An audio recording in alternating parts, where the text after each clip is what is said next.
Hello everyone, today in this video I'm going to be showing you how to fix collision. It's pretty simple.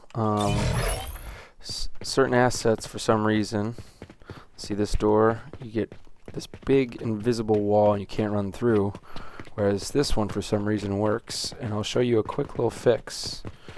These stairs, you can jump, you can go under, but you can't go on them for some reason. Oh, it looked like I was going to get there.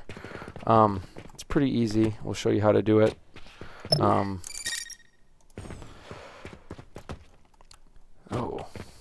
Pretty easy. So you're going to go and click on what you're trying to fix, go into edit, you're going to scroll down to collision, and it's set to project default, and all you got to do is use complex collision as simple. Hit this little save button. We can do the same thing for this door. Edit door, go down to use complex collision as simple, save that one too, and now if we hit play we can run right through, and the stairs, you can run up and down them.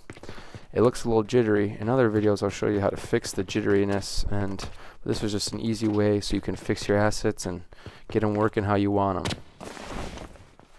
them. If this helped you out, and please like and subscribe, and we'll do more tutorials soon on how to fix things.